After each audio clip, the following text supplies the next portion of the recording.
Hello, everybody. My name is Dan Skip Allen, and this is Bleacher Features, where myself and a guest we discuss a sports movie. By the way I'm dressed, you could probably figure out it's going to be a football movie this time out. And like I always say, I can't do this by myself. It'd be pretty bad if I'm talking to the computer by myself without anybody. Just that would get pretty boring. But I got my good buddy here, Russell Howell, another big football fan, and he brought up a football movie he wanted to discuss with me. And, of course, he's got his Michigan garb on. I got my Notre Dame and my Patriots garb on. Don't give me crap. Don't at me about Tom Brady. I don't need to hear it. I'm a Patriots fan, not a fan of a player, even though, of course I'm going to be a fan of Tom Brady. And my man here, he's a Michigan fan, so he's a Tom Brady fan as well. Absolutely. So it's kind of bittersweet to see old Tom leave Patriots. But Russell, how you doing? I'm doing good, man. I'm glad to be back on the show. There was just a football movie I had to talk about, and I love 2004's Friday Night Lights. It's one I can go back to and watch anytime, and I just still think that the movie holds up. Oh yeah, well, I mean, I'll get into it as we get talking about it. But I actually coach football, and I'll tell you, I'm gonna bring some of my experience of coaching football into this conversation. This movie really does stand up. Rewatching it recently, haven't watched it since for a while since it came out in theaters, and I'm like, wow, how relevant is this movie still to this day? But we'll get into all that at the end. We usually just start talking about the cast. Lucas Black, which he was in Fast and Furious Tokyo Drift. He's been in the X-Files. He's in. Is it one of the not the CSIs, but the what do you call it? One of them something New Orleans. NCIS. NCIS. He was on one of the NCISs, I think. But Lucas Black plays Mike Winchell. Billy Bob Thornton. He's been in a couple sports movies. He plays Coach Gary Gaines. Amber Heard, very briefly, as Maria. Almost doesn't look like Amber Heard. Garrett Hedlund as Don Billingsley. Derek Luke, who basically was discovered by Denzel Washington. He was in a few movies back in the day with The Hurricane and The Great Debaters. Some things with Denzel discovered him. He plays Booby Miles. Lee Jackson, Ivory Christian. He's a big guy, real quiet guy in the movie, but he's a big guy. Lee Thompson, young. Chris Comer, he plays another running back. Booby's a running back. Don's a fullback. Winchell's the quarterback.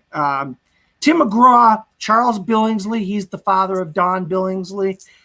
Grover Colson plays L.V. Miles. L.V. Miles is the uncle of Booby Miles. And Connie Britton as Sharon Gaines. She actually goes over to the TV show and is the wife of the coach in the TV show Friday Night Lights. So that's the one holdover here with that, as far as that goes. She's Eric Taylor's wife in the TV show. Yeah. So she's the wife of the coach in this one, and she's the wife of the coach in the TV show. So that's the tie there. And director Peter Berg, you might know him from directing a bunch of Mark Wahlberg movies, but one of his early movies he directed was Friday Night Lights. You got any thoughts about the cast and the director? No, I mean the cast. I mean, like how you said, Lucas, or what's his name, Lucas Black. Lucas Black, yep. Lucas Black, yeah, pretty much known for Tokyo Drift, and that was really about it at that time that this movie comes out. Really is your star-studded quarterback. He is your Paul Walker, James Vanderbeek from Varsity Blues, pretty much your guy. And you really see the driving factors that are going on. And pretty much that's what I like about this film, because you get everybody's backstory to their life of what's going on. And I really enjoy that. Even Billingsley or whatever, he has, his dad's Tim McGraw. He's wrestling, obviously an alcoholic and stuff like that. So he's trying not to live in his father's shadow. You got a bunch of these guys. And I think that's why this film is so good. Berg really balances out these storylines with these players and stuff like that. And that's why you can connect and relate a little bit more to each character in this film. Yep, and we'll get into talking about that as we break down the film. So let's get going here. This takes place in 1988 in Odessa, West Texas. The team that it focuses on is called Odessa Permian High School, the Panthers. Correct me if I'm wrong. Their slogan is Mojo, whatever Mojo is. Yeah. So that they go by you see a lot of signs, a lot of things in the window, signs in the yards. Mojo, that's their kind of slogan for their season or whatever, if you will. We start off with Winchell working on the playbook with his mom, and you see there's something not right about his mom at the beginning of the movie. We'll get into that as we discuss. The other thing is, football is like life in this part of Texas. It's a small little town. There's not a whole lot going on. I think, is there a little oil in this town, or I don't remember. Because they show a shot where you see the rig and stuff like that. Yeah. Okay, all right. So it's a working town, but what they live by is Friday night, those lights, that game. The whole town is like, that's all they care about is the coach, the team, the players, the whole 9 yards. So it's first day. It's the first day of practice. Big expectations for Odessa. Look, I have a thing that I do every year. After the Boston Red Sox season's over, the new season starts, I buy a new hat. Well, you throw away the old hat, you get a new hat for the new season, So it's kind of like once the new season, the hype is high again because, the old season's gone by. They're ready to go. They want another state championship for the new season. They do. So that's everybody's always hyped up at the beginning of the year. You know what I mean? Yeah. That and this, what you see with this Permian team, that they have a rich history of state championships. So they have that pretty much that benchmark to live up to. And you see a lot of the people come by, telling them, hey, make sure you get yourself a ring. And, there's a lot of pressure on these kids for, these kids being high schoolers, a lot of pressure just to follow in the footsteps of everybody else, the players that have come and gone before them. Absolutely. And we're going to get into that as we break this down. So then we have the post-practice speech by Coach Gaines. We will win state. That's the whole, of course, this isn't like a normal high school. Look, and I want before we get into, I just wanted to bring this up real quick. You're from Pennsylvania, right? Yeah. And I'm from Florida. I live in Florida. Yeah. Football in high school football is huge in Pennsylvania, and huge in Florida. I mean, huge. We don't have reporters going to the stadium for practices, interviewing players. Yeah. That tells you how big high school football is in Texas. Oh, that's and that's the thing. Texas has so many, they pride themselves on, being the mecca of pretty much of football in college. And they're, you see them going out early recruiting, you see USC, you see a bunch of other colleges, I think, that are represented there. But even Florida, I know right around Florida State and University of Florida in Gainesville, I know that's a huge recruiting ground too. I'm sure it's the same. I would imagine it's the same there. Well, Florida is a big college football state. Yeah. But high school football is huge here, but not as big as in Texas. You don't see 20,000 seat arenas in Florida for high school football. You might get 6, 7, 8,000 seats. The stadium that the high school plays here in my town that I live in is seats 8,000, and it was only because they upgraded it. So because the college here got a football team, so now the college has got the stadium, and so they upgraded the stadium so they could fit more people. So that's about it. I've been to Georgia. And there's giant stadiums in Georgia for high school football. I've been to South Carolina, huge stadiums in South Carolina for high school football. Yeah. But in Texas, it's like nothing. It's like a different level in Texas. Yeah. And all those high schools are pretty competitive because they have to be, Oh yeah. All right. So post-practice speech, we will win state, Coach Gaines. Players at the restaurant talking about the team.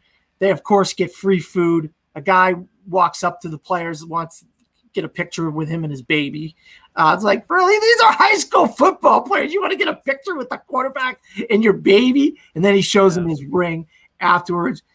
You'll get a state championship ring like I got. And this is just some schlub at the restaurant with his wife and kid. It's like, man, this is, and you will see as we talk about this movie, you'll start seeing how important this is to the community and these people. It's like, if you don't get a ring, it's like, what the hell happened? It's like the whole world's going to collapse for these guys, Of course, we get two scenes going at the same time, basically. We got a party where some of the kids go to this party, and then we got a scene where the coach and his wife go to like a dinner with a bunch of the big people in the community.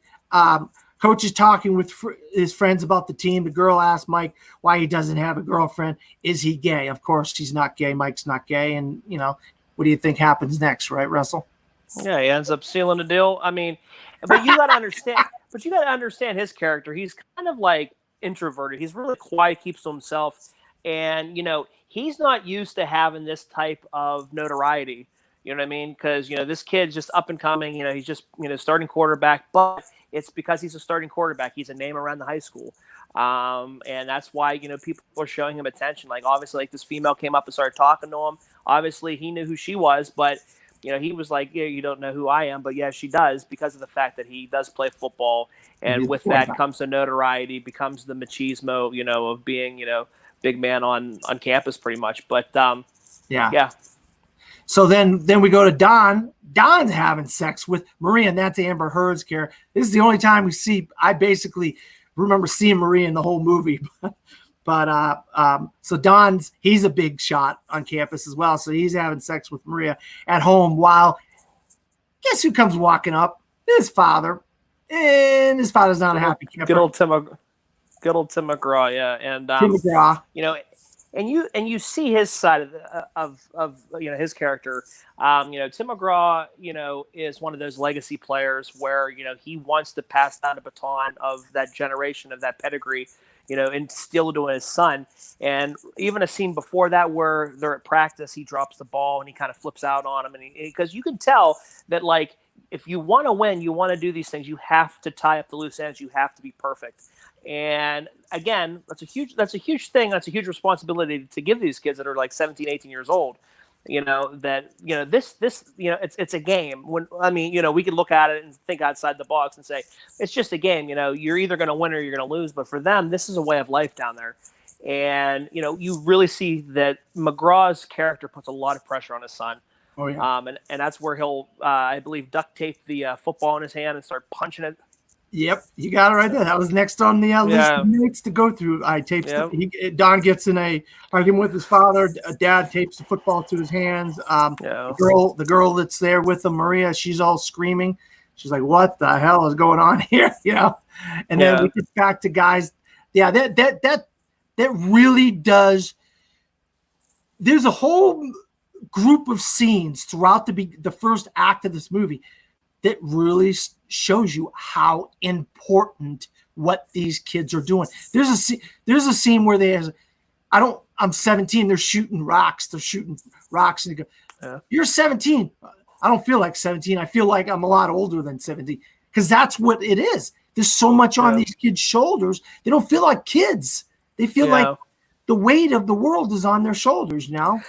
But also the flip side of that, later on we'll talk about it, but you even see when McGraw is drunk and Billingsley's driving home or whatever, and he throws that ring out, and you know what I mean? Just little things like that. It's like he hasn't let go of this, of the high school memories. He hasn't himself moved on because he doesn't have anything. And I think that's another thing I think is kind of important, just because of the fact that it's like, well, then after football, what? Then what? You know what I mean? And I think and you see some of these older people, like even that guy that's saying that there's a party, and he's like, isn't that guy in his 30s? These people haven't like grown up and grown out of the fact that it's all about this football team, that they themselves are stuck in this, a way of life. Yeah, no, you're right. Once again, another scene with the guys are at the 7-Eleven, just talking, eating burritos, and the sheriff comes up. Hey, you guys going to win the state? Yep, we are. All right, you need to do it. The sheriff is. It's like, oh my God, the sheriff is over there telling them that you got to do it. You got to get it done. Like, oh God, another scene that goes to that whole thing. All right, so then we get Booby Miles is open up letters from USC. He's going to go to USC. This is a scene I thought was interesting too. Booby's in the weight room with Mike, and he's BSing with him about stuff, and then he walks off, and Mike's like, "Oh, you're not going to lift?" And he says, "No, this is God given. I just have to show up." It's like, wow, this guy's all full of himself. And that's the thing, and that's why when like what happens to him, you really, you don't feel bad because of the fact that he's all about himself. It's pretty much him before the team, and I think throughout the whole entire course of the film, I think he has an epiphany. He starts that self-realization of, oh, you know what I mean? Wishing he could have done things differently. But he is like the Michael Jordan of the team. He is pretty much the alpha male, and he is the guy that's going to take these guys to heights, unknown, because this guy has that God gift, that LeBron James, that Michael Jordan, that Kobe Bryant type of like God-given, athleticism, and he knows it. And his character comes off a little bit overzealous and like super cocky, and yeah. All right, so those guys that were at the dinner with Coach Gaines and his wife, well, guess what? They show up at Coach's office thinking they need to give him some advice about defense. Yeah. Of course, you just see Coach Gaines just sitting there, and these guys are just going yap. Yeah, they can just walk into the coach's office and start telling them about defense. It's like, really? Because they're the big shots in town. They're the boosters. And when you're dealing with boosters, it's a whole nother game right there. Because that's their money. So they obviously have to try to adhere. You have to kind of play peacemaker between the boosters and, fans and community of the college or the high school town. So it's a lot of definitely a lot of like a political type thing too. Oh yeah. So Kansas Wesleyan coaches show up at Mike's house, recruiting him. This is what happens. The coach is going to start showing up at your house because you're the quarterback of the big team. Coach has Booby and Uncle over his house for dinner, making sure things are right. You want to make sure, hey, you're my star player. Come over, have some dinner at the house. You're going to be good to go this year. We're going to, no problems, right? No problems, Coach. We're good. Uncle's good. Uncle's all on board with Booby. And then they have the sign, which Notre Dame has, play like a champion. I don't know if Michigan's got a similar sign, but when the guys go out of the locker room, they hit the sign that says play like a champion today. They have the sign, whatever it takes sign in the locker room. Yeah, they have a banner that says "Go Blue." The M Club supports you, and then I think there's a Schembeckler thing. It says "Those who stay will be champions." Okay, so yeah that was kind of cool that they had the sign, whatever it takes, and that is a theme throughout the movie because some of these guys will do whatever it takes, and it might not be the best thing actually. First game of the season, September 2nd, 1988. Odessa Permian versus Marshall. Pre-game speech, Coach Gaines, Booby Mile goes off against Marshall, scores a bunch of TDs. Then he gets pulled out of the game because they're winning by 42-7 or whatever it was. Yeah. And he doesn't like it, so he hides Comer's helmet. Coach is trying to get Comer to come into the game. Can't find his helmet. Well, he calls Booby back in. Booby goes back in the game. Big mistake. Big mistake. So Booby Miles gets hit hard and his knee is blown up. ACL tear. Yep. Gets his ACL tear. Coach has to lie to team about Booby Miles. Then congratulates the rest of the guys that played good.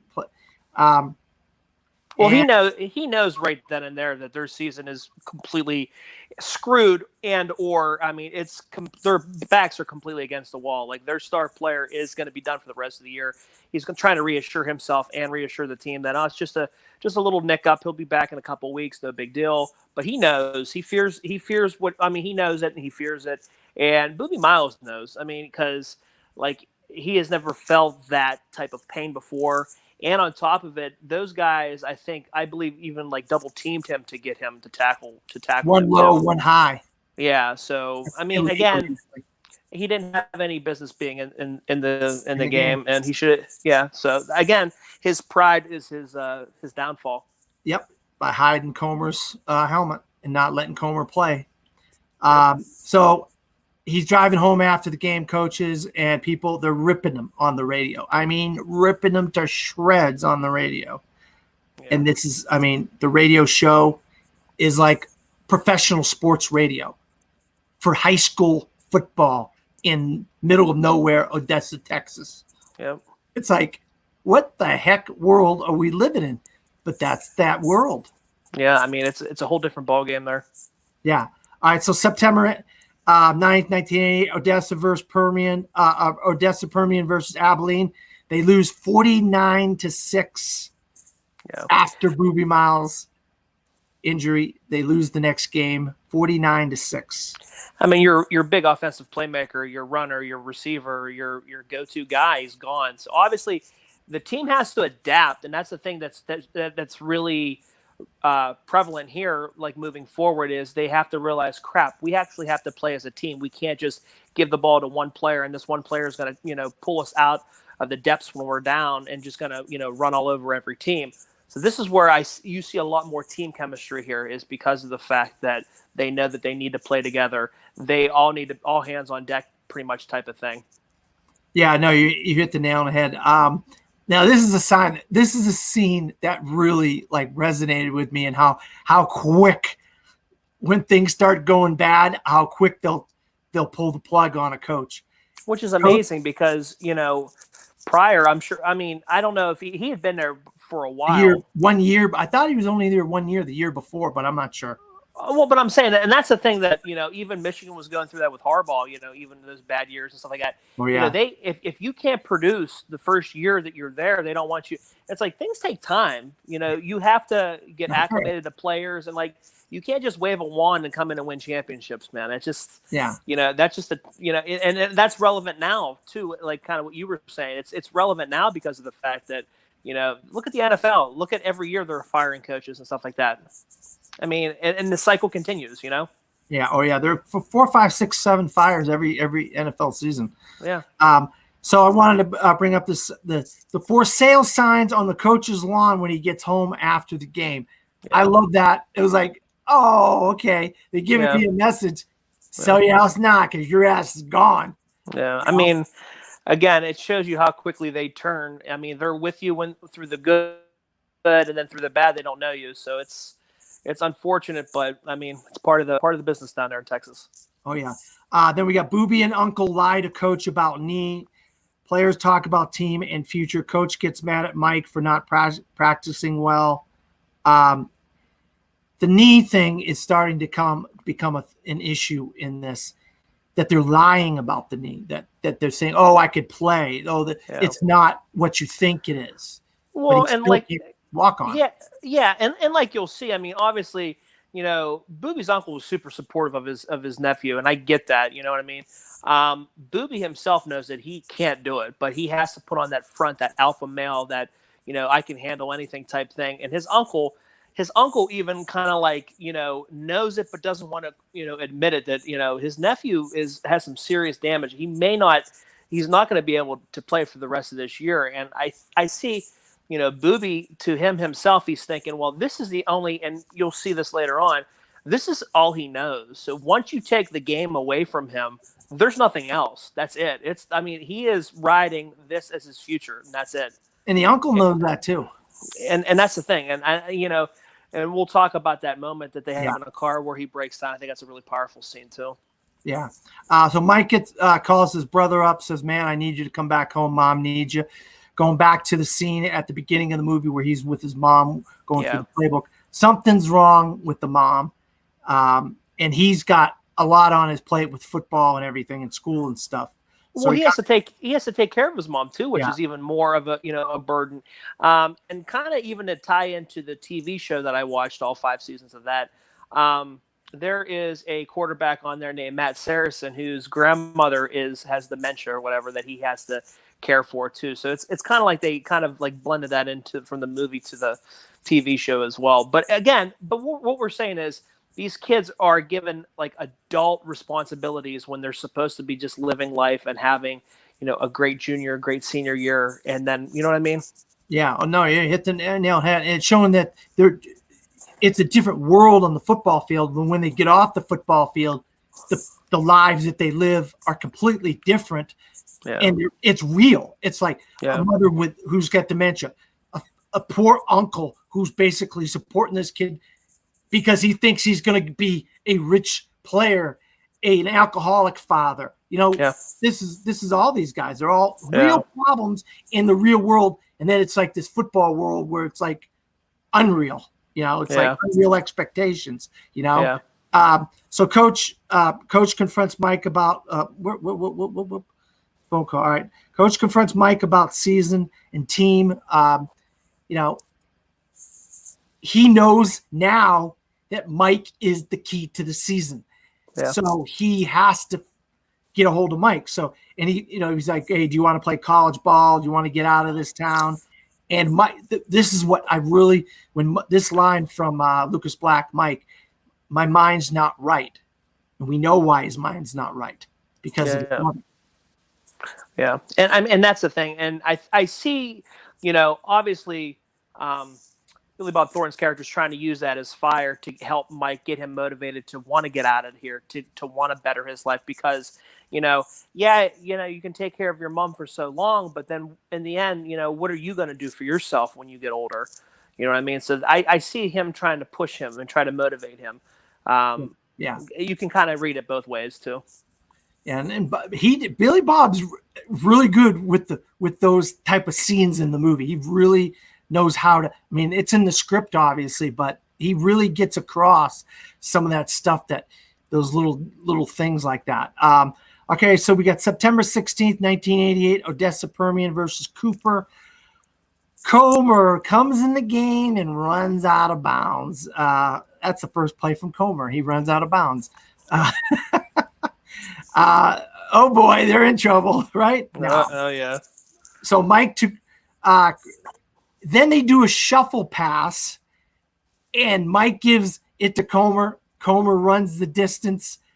He's not scared anymore. Team is now playing good again. Coaches are calling Booby on the phone. College coaches, and he's making excuses. Oh no, I'm fine. Coaches. Don't worry about it. I'm going to get back here in another week or so. I'll be back in the game. You have nothing to worry about, because he knows he's got problems and he needs to keep those scholarship offers on the table. Yeah. Booby goes to the hospital. Oh, this one. Oh God. Booby goes to the hospital in Midland for an MRI on the knee. The doctor tells Booby he can't play football anymore because of ACL tear. Booby gets mad at the doctor, blames him because of where he is. Yeah. Says it's because he's in Midland. Because guess who the next opponent is? Midland. Yeah. It's crazy. It's crazy. It just shows you the arrogance of Booby Miles as a player. You know what I mean? It's like, we all want to be out there when we're injured and stuff like that to play, but it's like you legit can't just, man up and say, I can't play. You know what I mean? Just say it. And there's no shame in that. No, there is no shame in that.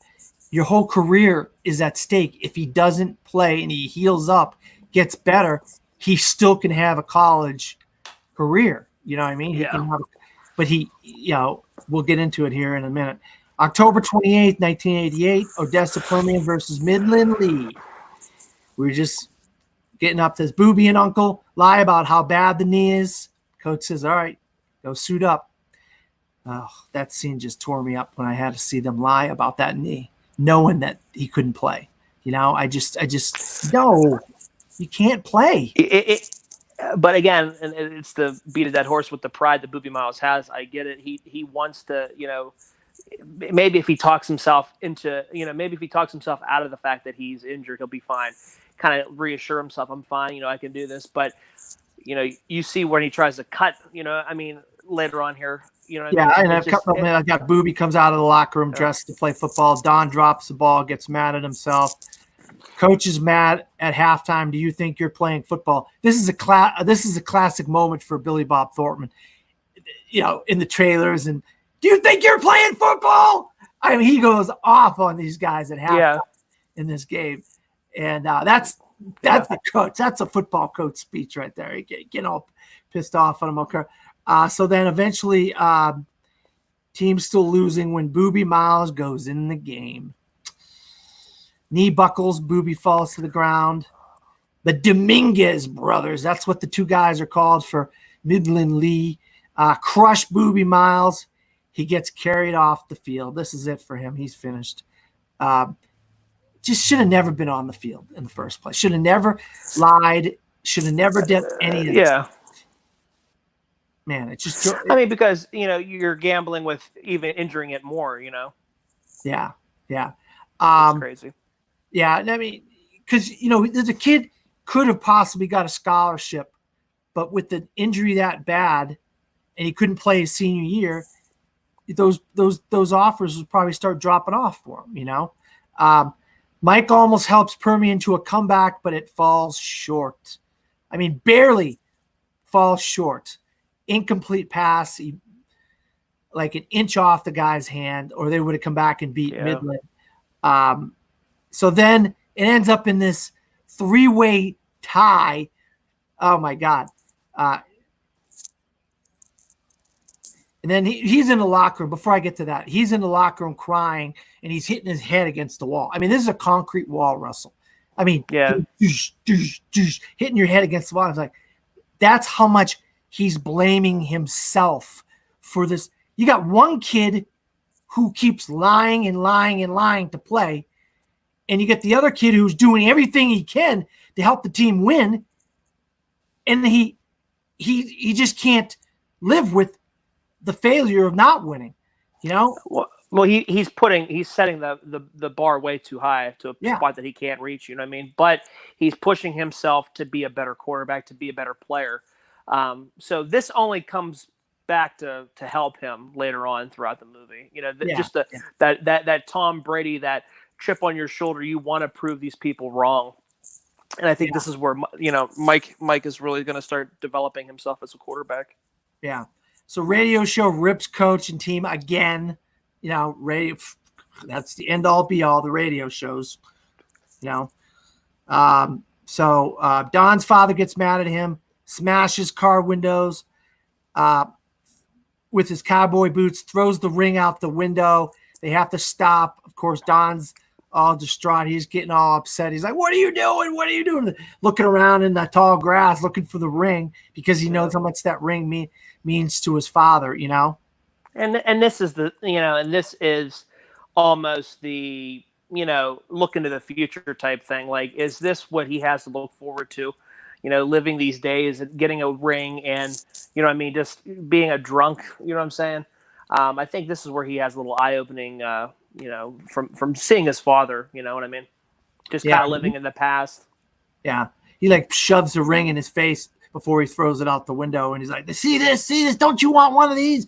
Yeah. Like the ring, that ring is important, right? Yeah. In his life, So then Mike and Coach have a talk about winning and losing.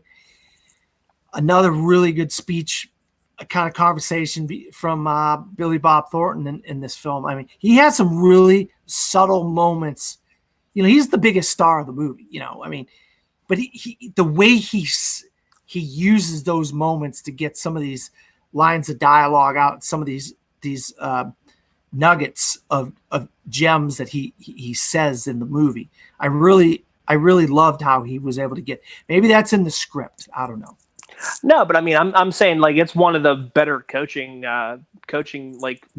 acting jobs in a film. Yeah. I don't think anybody else could have done the job that, Billy Bob Thornton did in this film. I thought he was terrific, perfect cast. Just the way he delivers it, kind of how you said, you buy into what he's saying, and we'll talk about, the best speech of the film near the end of the film. Yeah, but yeah. you buy into it because he relates to you. He wants to talk, and just like that, like at the beginning of the movie where he goes, "Can you be perfect?" Just asking his team, can you just try to do everything you can? Can you try to be on point? Can you click on four cylinders? You know what I mean? Yeah. And he just does a terrific job in his film. He really does. Yeah, no, you're right. I mean, a lot of coaches in movies are like over the top. They're just crazy, yelling, screaming. This guy, he does it in such a subtle way, Yeah. but he gets his point across every single time. Yeah, you buy what he's selling. Yeah, yeah. So then we get the coin toss to determine the playoff teams. One goes home out of three. They go to a truck stop somewhere and they have to flip a coin. We're going to talk about some crazy stuff. I mean, this is Texas. This is the middle of nowhere. They're flipping a coin for a tiebreaker. There's no, in Florida we do a Kansas tiebreaker where all three teams play a quarter of football, and the team that comes out on top of the first two, then they play the third one, and then that team goes on. But no, we get a coin flip here, which is kind of funny if you ask me. Oh no, for sure. You see all the, cameras and everything on there, so it's a big deal. Yeah, yeah. So Permian gets in the playoffs because the one team's coin was tails and the other two were heads, so that's how they end up getting in the playoffs. They get in the playoffs from a freaking coin toss. I mean, the season could have been over, and they get in. Don's father, of course, 1 year to. He's like 1 year to make the memories.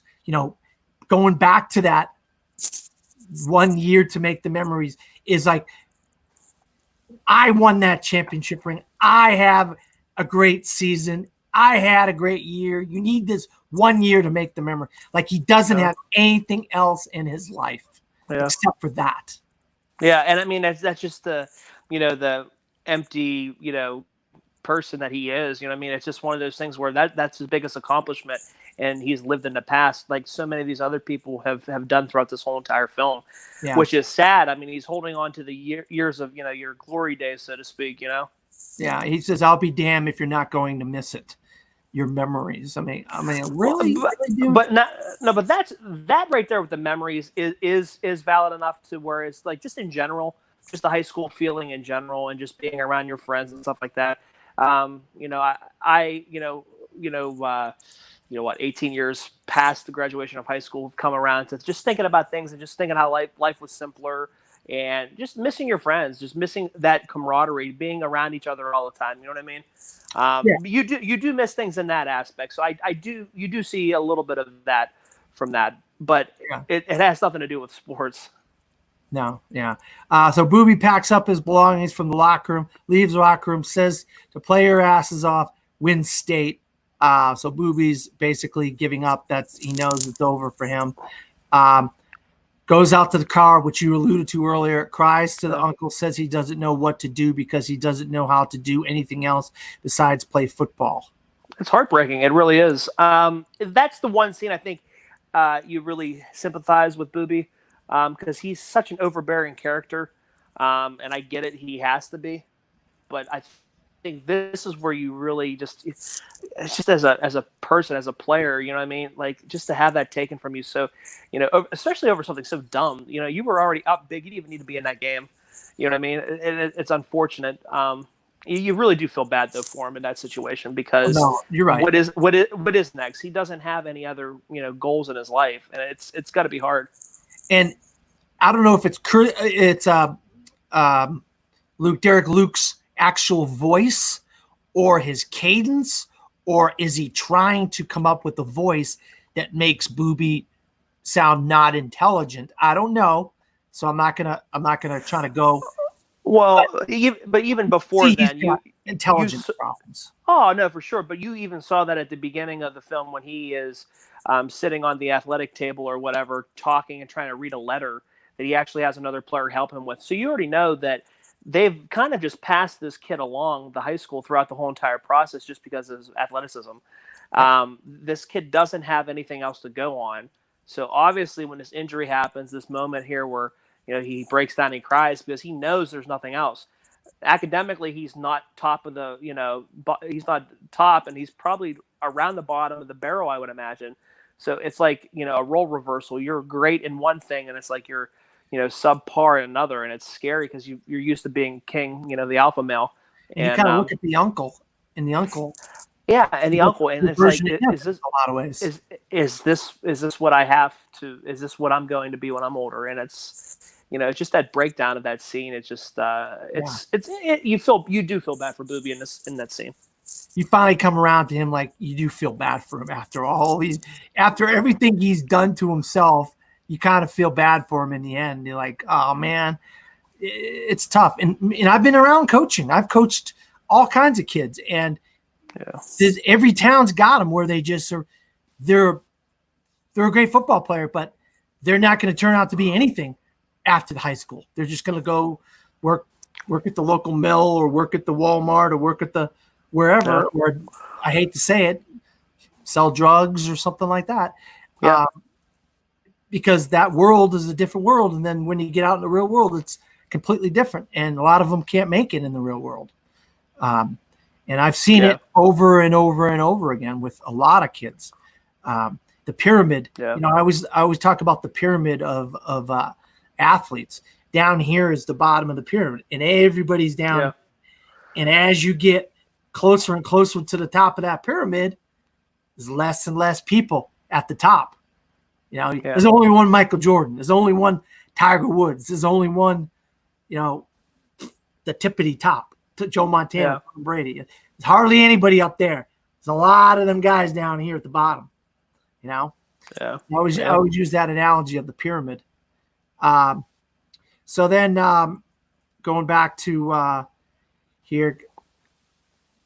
All right, so let me see if I can see this. I lost my my spot here on my notes, Russell. All right, so we get the playoff bracket. Permian is on one side. Dallas Carter is on the other side.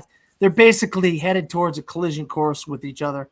They're obviously the two best teams. The way they've been advertising it in the movie, they're the two best teams. Of course, Odessa gets in with a coin toss, and then they just start beating up on people.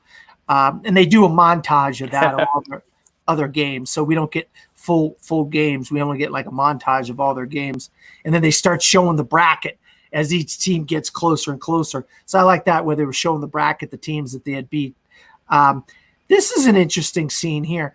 The coaches are deciding on a location and the officials for the game.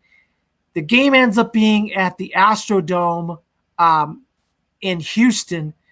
But the one coach is a black coach, and his whole team is black players. He's like, and they start talking about zebras and stripes and black stripes and white stripes. And he's like, well, how many stripes are going to be black? And then he's like, well, just half as many as they're going to be white. And they're using this analogy. He's like, I want black referees. And he's like, well, you can't have all black referees. We can't have all white referees. Yeah. And so they had to go get referees from another county or another area. So they get San Antonio referees. And of course, San Antonio referees has some black, some white. And that's going to come into play in the game, which comes into play in high school football a lot because I've been there. And it does come into high school basketball and football, black and white referees or black and white teams, majority teams. So that does happen a lot. So fans talk to coach at Walmart. All right, this is these guys again, the same guys that he ended up going to the dinner with earlier in the movie. And then they all come marching into his office just before the season was to start. Now, a couple of them are in a car, a Corvette in a car in a Walmart parking lot. And I thought this was very, very interesting here. Fans talk to coach at Walmart parking lot, say win state or else. They basically threaten him to win state. I mean, when you've already done the job that Billy Bob Thornton has done in that season, given that your best player is gone, to limp into the playoffs and make it as far as you did is a success. I mean, in anybody's eyes, I think you would be, it's almost like the year that like Tom Brady tore his ACL and the Patriots went 11-5. 11-5. They didn't go to the playoffs, but still, I mean, to You come had a three-way tie with the Dolphins and Ravens that year. But what I'm saying, you know what I mean? Like if they would have made the playoffs, I mean, what a great season that would have been. Like your star player, your star, athlete or whatever goes down, and you still make a push. To me, I think this is crazy. Again, it shows you the stupidity of some of these people, that this is just it's so ingrained about football, and it really shouldn't be, because I think Billy Bob Thornton's character has done everything he possibly could to put his team in a position to be competitive, and that's what he's done. Yeah, no, you're absolutely right. I love this cut. We don't see a lot of Connie Britton in the movie, but we do get this scene. That's a good one. Wife jokes about moving to Alaska, and then like a movie that another episode of Bleacher Features. When they go into the playoffs or they go into the state championship, you get the seat of the whole town driving down the road to the team. Yeah. Not like one car or the bus.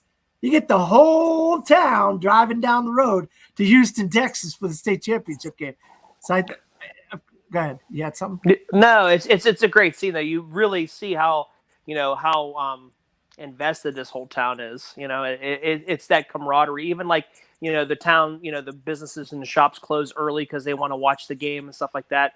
You get that sense of family. You get that sense of town pride and stuff like that. Yeah, no, you're absolutely right. So here we go. We got East Texas versus West Texas. Football at its finest. The big game in Houston at the Superdome before this is 1988. The Superdome. The Houston Astros were still playing there. They weren't playing at Minute Maid Park. They start the game out not so good, Russell. They get a safety right off the bat. Dallas gets a safety. Then they score a touchdown. They're down 10-0.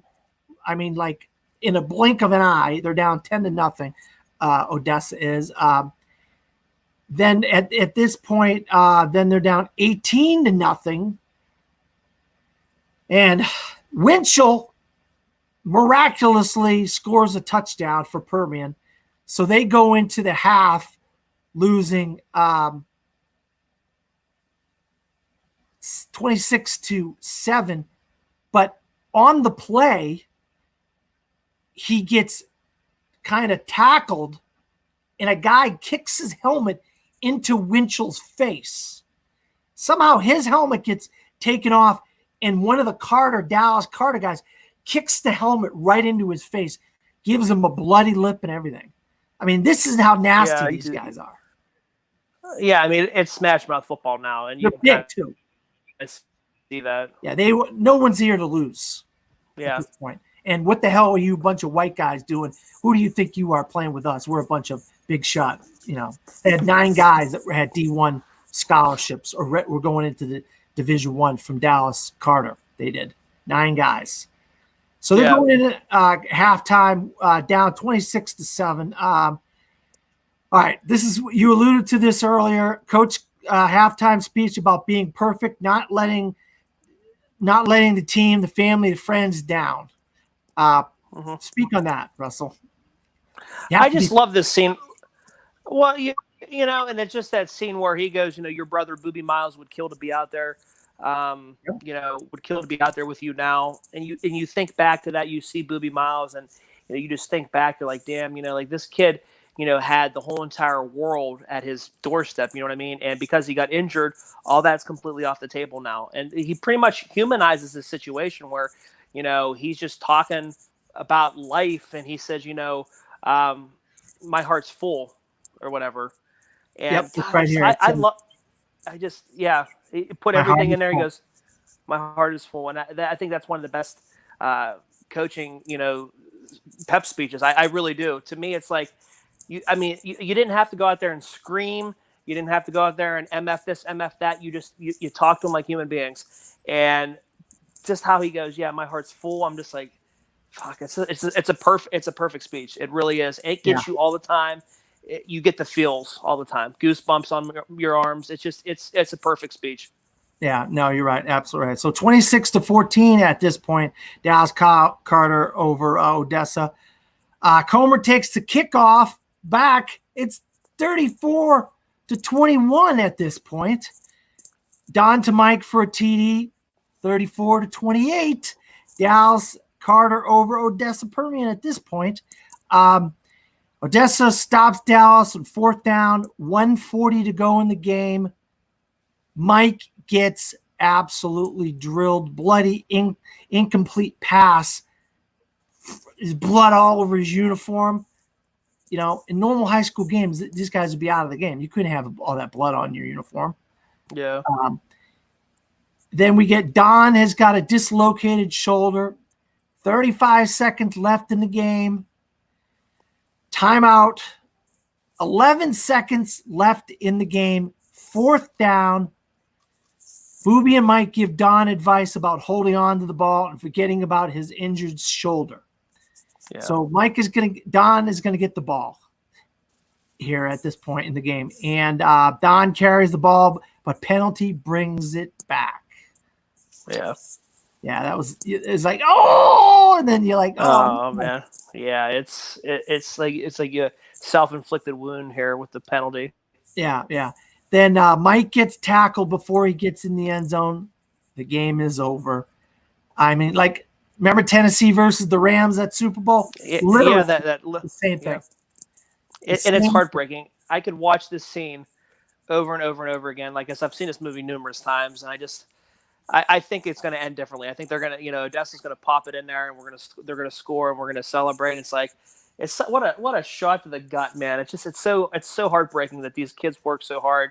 Odds stacked completely against them. And even at the beginning of this, we should say, like when they're even coming out of the tunnel next to this, the Dallas team that they're playing, these guys are monsters compared to them. For them to hang in there and make this a game till the end of the game, I mean, they in themselves have overcome everything that was stacked up against them this whole entire film, and it's it just, God, it's heartbreaking, man. It really is. No, it is. We'll get into that in a second. Let me just finish here with Mike cries. Team and coach sad about the loss. Team leaves for Christmas. Guys go their separate ways. Boovie brings uncle a Christmas tree. Mike throws ball to the next group of kids coming up. I like that when he was throwing the ball and you see the next group of kids that are going to be coming up. It's like passing the baton down to the next generation of kids. Yeah. And what you said about that scene, you're like, okay, he's going to get in. He's going to get in. And then, in a way, it's kind of cool because you didn't end up. Life doesn't end up on a happy note. You know what I mean?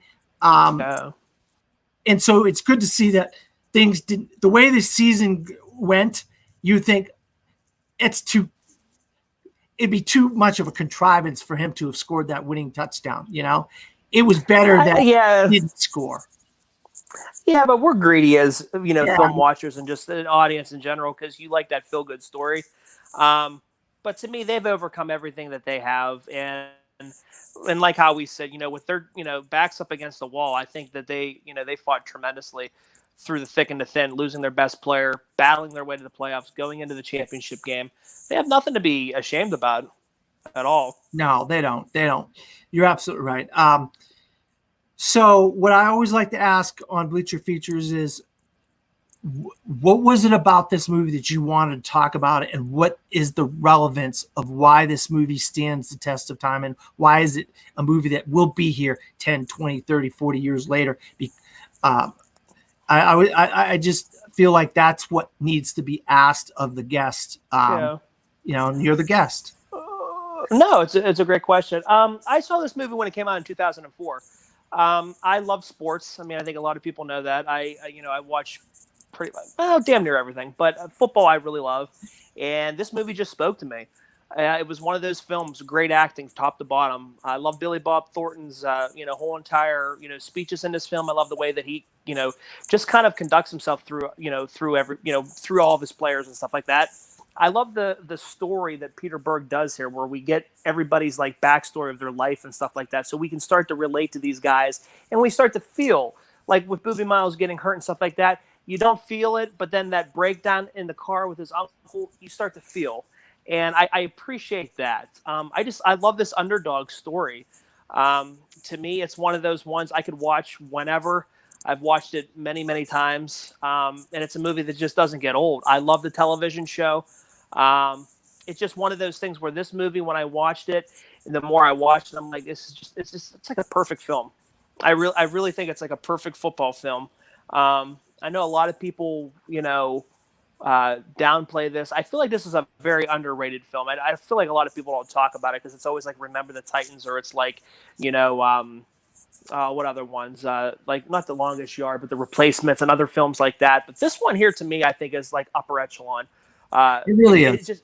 To me, it has that. You get all the feels. They go through like the workouts and stuff like that. You see everything there is to see in football, and just how Smash Mouth, the sport is, and on top of it, just to see how like these kids will go to battle for their their family, their teammates and stuff like that, just to to help to unite a town.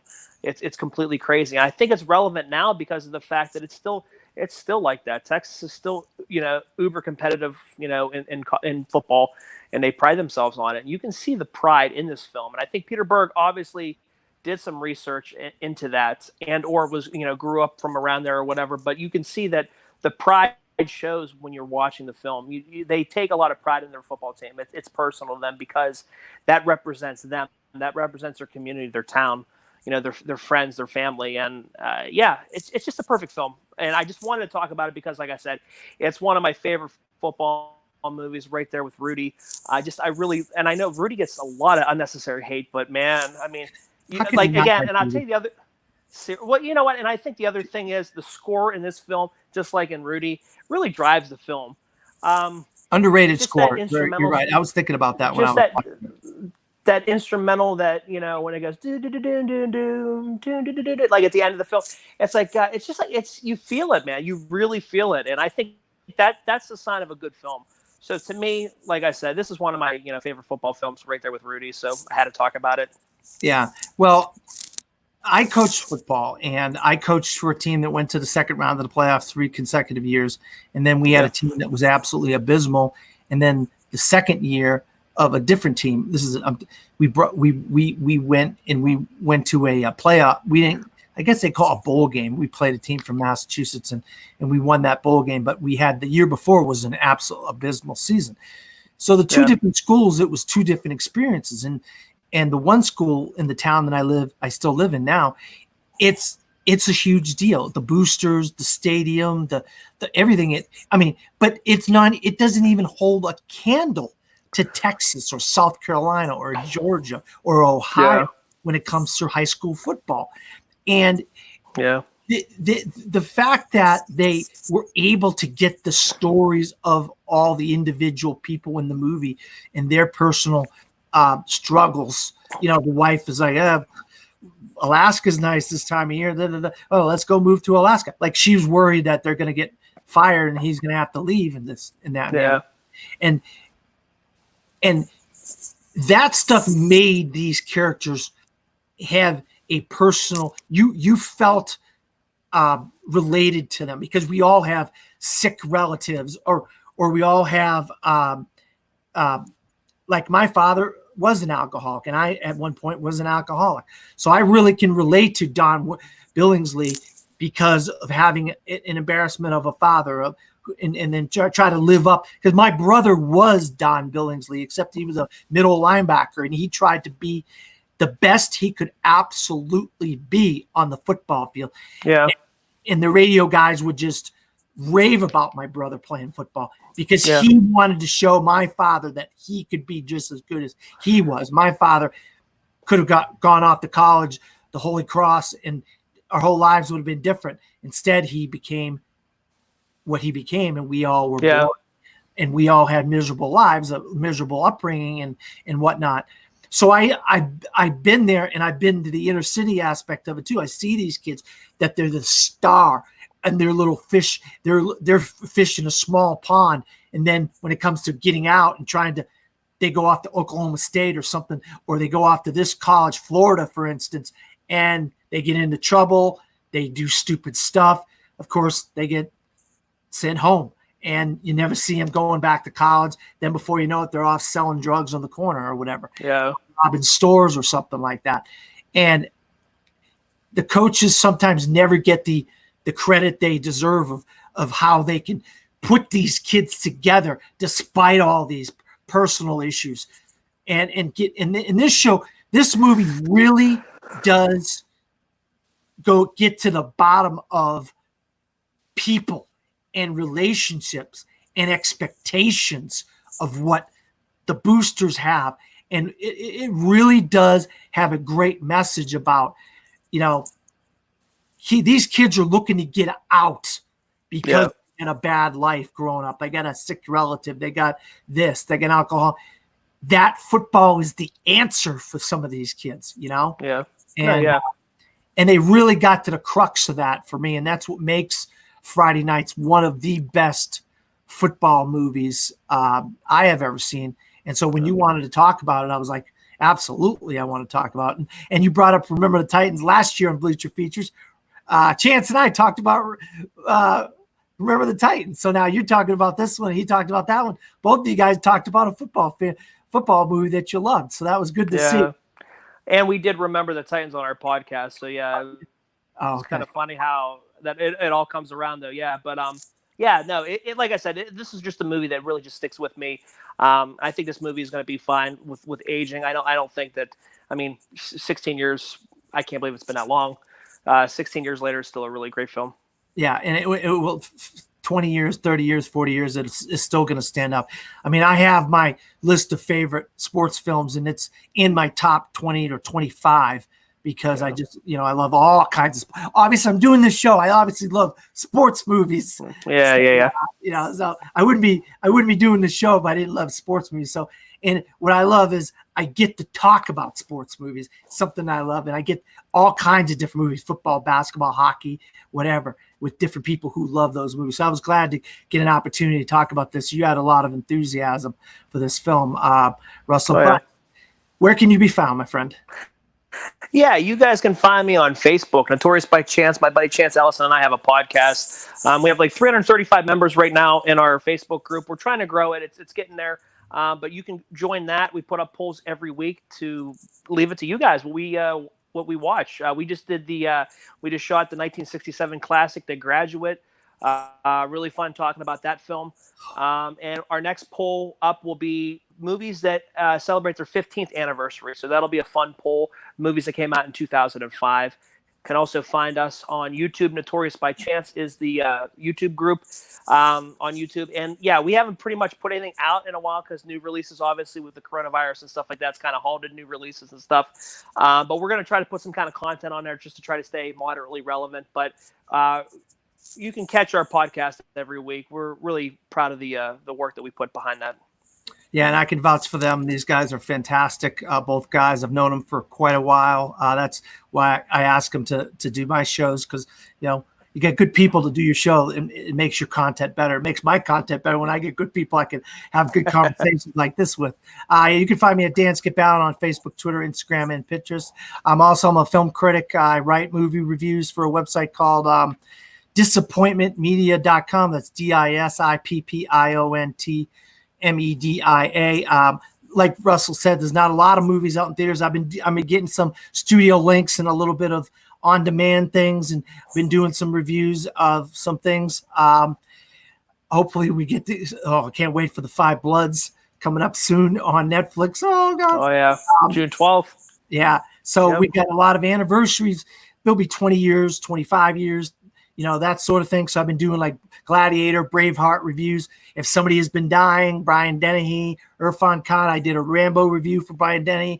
I did a Slumdog Millionaire review for Irfan Khan. I couldn't find any movies in my personal collection for Fred Willard, but oh well, what are you going to do? You can't win them all. So I've been trying to get in some reviews here as best as I can of different movies. And I also do on the show called The Top 5 Weekly, but it's based weekly on movies that are coming out in theaters, and that's kind of hard. But we did do an entire month of classic topics, so look for that. And these episodes will be out over the summer. So for Russell and for myself, good night, everybody.